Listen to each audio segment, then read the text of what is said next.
मेधा शुरू से ही पढ़ने में होशियार और मेधावी छात्रा थी। अच्छी पढ़ाई के बाद अच्छा कॉलेज सिलेक्शन और फिर बहुत अच्छी जॉब। तूने तो मेरा नाम रोशन कर दिया मेधा। अरे लेकिन ये जो काम करने का तरीका है ना, इसे बदल ले। 18 घंटे काम करेगी तो कल को बच्चा कैसे संभालेगी? तुम्हारी तरह पागल नहीं हूँ माँ, जो बच्चे और परिवार में फंस जाऊँ।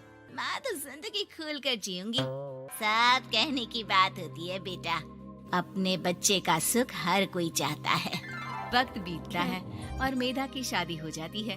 शादी के कुछ सालों में ही मेधा एक सुंदर से बेटे की माँ बन जाती है। अरे यार, मेरी मैटरनिटी लीव खत्म हो रही है, क्या करे? माँ भी नहीं आ सकती, कैसे मैनेज करूँ?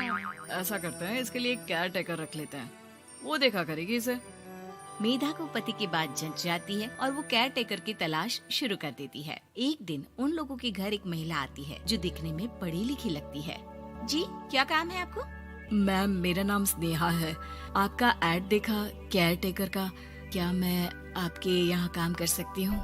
हाँ, क्यों नहीं, लेकिन आप तो अच्छे घर की लगती हैं, फिर नौकरी क्यों?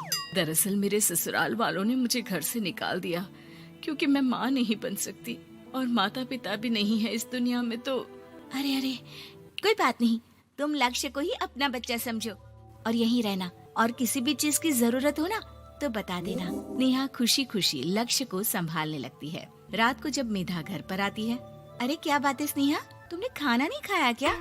अरे दीदी, आपका बेटा टाइम दे तब ना। अरे तो जब वो सोता है तब खा लिया करो। तब तो मैं इसके पास ही बैठी रहती हूँ। कोई मच्छर या कीड़ा काट ले लक्ष्य को तो अब आप पकड़ो, मैं खाना खा लेती हूँ। स्नेहा वहाँ से चली जाती है। बहुत ही अच्छे से ख्याल रख रही है ये लक्ष्य का। मेधा, इतना तो शायद तुम भी ध्यान नहीं देती। मेधा को पति की बात बुरी तो लगती है, लेकिन कुछ नहीं कहती। धीरे धीरे स्नेहा मेधा और उसके पति के साथ बाहर भी जाने लगी। सुनो, स्नेहा को भी बाजार ले चलते हैं, वो क्या है ना, लक्ष्य को देख लेगी जब तक मैं शॉपिंग कर लूंगी। हाँ चलो, वैसे मैं चाह रहा था कि लक्ष्य को लेकर हम दोनों ही चलते। क्या यार, तुम तो फ्री में इमोशनल हो जाते हो, कितना देख लेंगे हम दोनों मिलकर, ले चलो उसे। कार से निकलकर मेधा और लक्ष्य रोड क्रॉस कर रहे थे कि सामने से कार आ जाती है। मेधा का ध्यान नहीं होता, लेकिन स्नेहा तुरंत लक्ष्य को मेधा से छीन लेती है। मेधा गिर जाती है और कार मेधा को छूकर निकलती है, जिससे मेधा को खून आ जाता है। पति मेधा को हाथ देकर उठाता है। स्नेहा लक्ष्य को लेकर गले लगाई रहती है। थैंक्स स्नेहा, मैंने तो ध्यान ही नहीं दिया था कि कार आ रही है। स्नेहा का गुस्सा मालकिन पर टूट पड़ता है। अरे कैसी माँ है आप, अगर आज कुछ लक्ष्य को हो जाता तो मैं आपको कभी माफ नहीं करती। छोटा सा बच्चा है, उसे चोट लगती है तो पता है कितनी तकलीफ होती है। पति भी स्नेहा को देखने लगता है कि उसे क्या हो गया।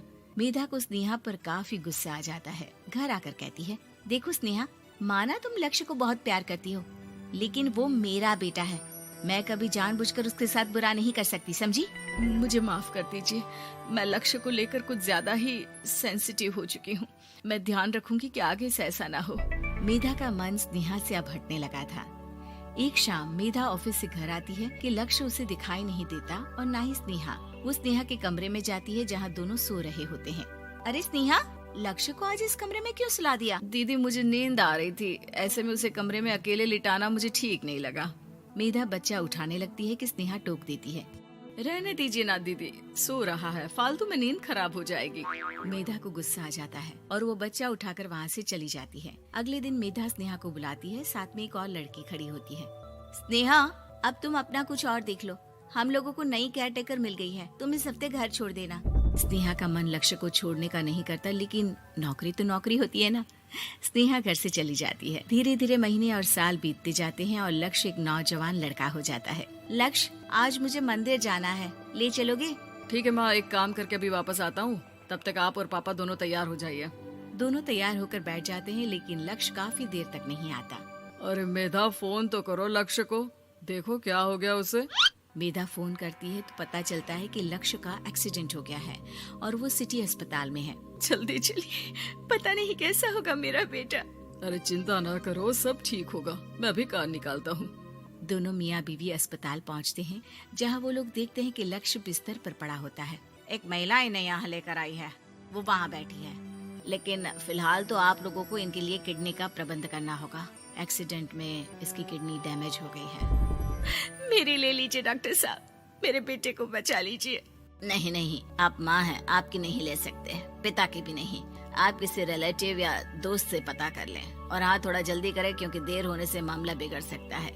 मेधा बैठकर रोने लगती है कि वहाँ डॉक्टर आ जाते हैं। जिस औरत ने आपके बेटे को यहाँ भर्ती कराया था वो अपनी किडनी आपके बेटे को देना चाहती है। हाँ? कौन है वो? कहाँ है वो?